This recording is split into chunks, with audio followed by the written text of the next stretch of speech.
Everybody says this receiver class is loaded, deep, explosive, game changing. But depth can be deceptive because when everyone looks like a star, evaluation mistakes get made. And the difference between drafting the next franchise receiver and drafting the next fantasy disappointment comes down to understanding one thing: how their skills actually translate to the NFL.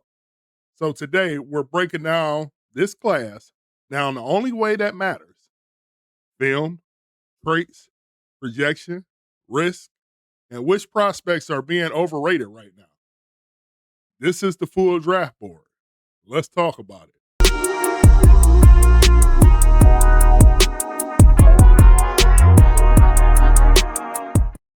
This 2026 receiver class doesn't have a Jamar Chase level lock. What it has is something different: an archetype depth.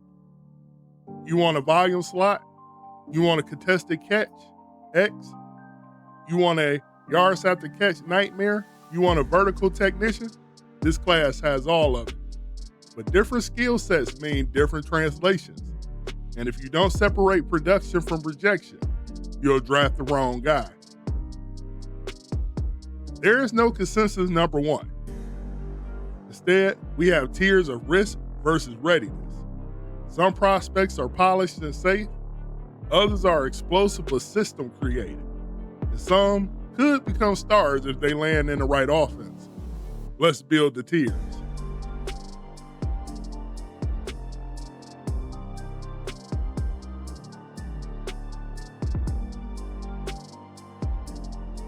Darnell Tate. If you're betting on a polished and projection, Tate is your guy. Now, what the film tells us is he's smooth but not flashy. He wins downfield with elite ball tracking, extends away from defenders, works back to his quarterback naturally. And here's the big one: he played in a pro-style system at wide receiver at Ohio State. That matters. They don't scheme cheap production. They develop NFL starters.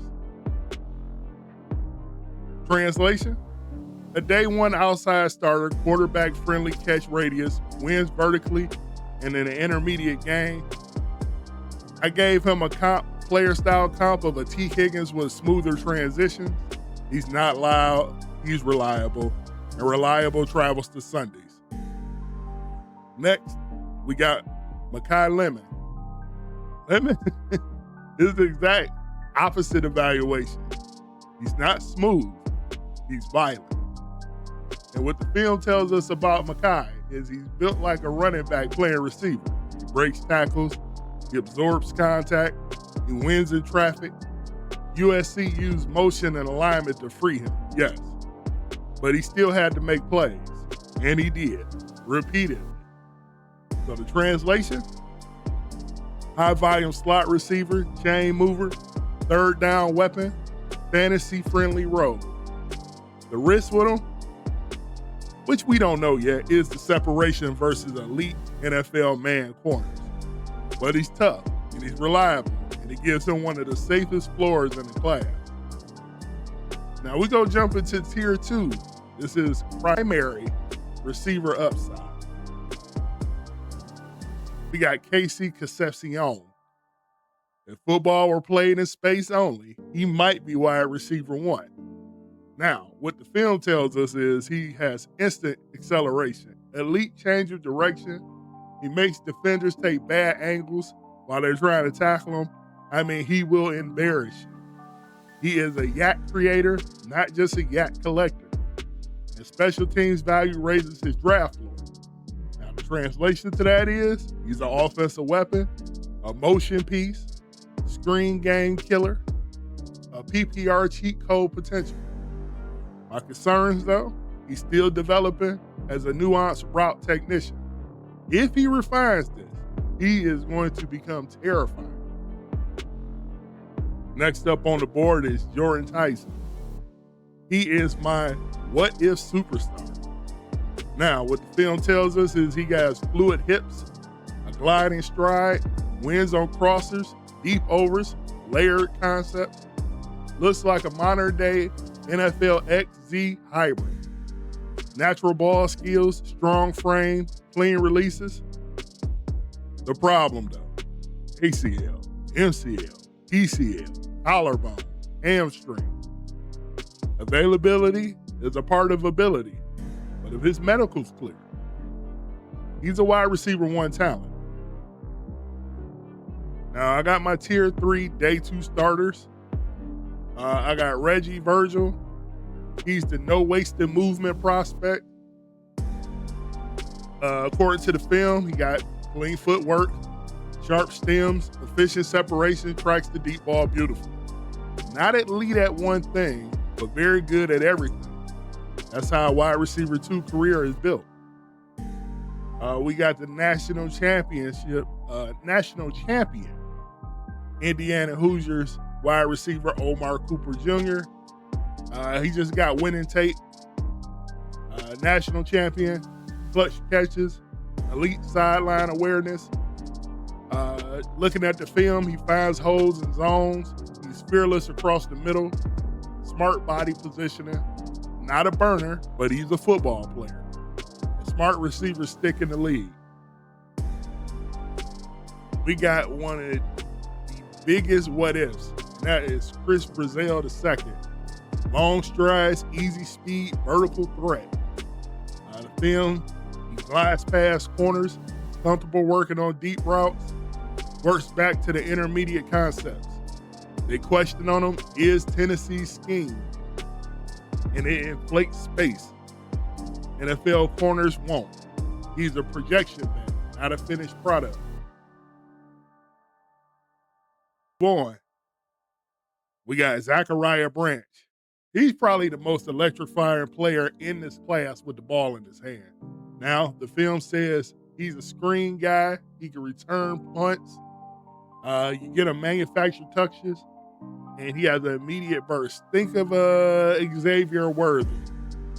But he has a limited vertical resume, inconsistent at the catch point.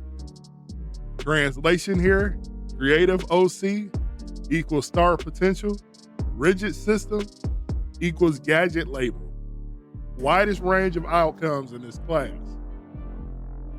Next up on the board is the son of Ohio State wide receiver David Boston, Denzel Boston. He's built just like his dad. Prototype build, contested catch winner. Film says boxes out defenders, strong hands, finds soft coverage, windows. Bigger receivers are often developed slower, but ceiling is massive. Now, we move into the next set. This is my tier 5 guys, and they are talent with obstacles. And I got Chris Bell. He had the pre-injury, early day 2 guy, post-ACL. He's a medical gamble, but he plays physical. He plays violent. He is a true X, in my opinion. Draft stock depends entirely on his recovery time. So he can be a steal if he gets healthy. We got Malachi Fields. He has a huge catch radius, red zone mismatch, former QB instincts after the catch, but lacks elite separation. Then we got Elijah Surratt, possession specialist. He wins with his strength, hands, body control, back shoulder timing, but struggles creating quick separation versus NFL corners. So he's probably going to be a big-time goal line guy. Now, my wild card is Tyron Montgomery from John Carroll University. He has no football background, basketball athlete, dominated D3, Olympic flag football path, small sample size, but he has huge upside. He is the prospect teams fall in love with late. And here's the evaluation trap. Falling in love with the stats without studying how they were created. Screens are not route wins. Scheme separation is not beating press. College space is not the same as NFL windows. Draft traits, draft translatable skills, draft durability. Ignore that. And this class will humble you. This receiver group isn't top heavy, it's roll heavy. Meaning, The stars will emerge based on fit, not draft slot. But right now, Carnell Tate is the cleanest projection. Makai Lemon is the safest volume bet. Casey Concepcion could be fantasy gold. Jordan Tyson is the medical gamble with the wide receiver one upside. And Zachariah Branch is the boom or bust swing. This class won't be defined by who goes first. It'll be defined by who lands in the right system. And that's where championships and fantasy leagues are won. So if you guys want more of this, deep dives into positions, leave it in the comments below. And until the next video, peace.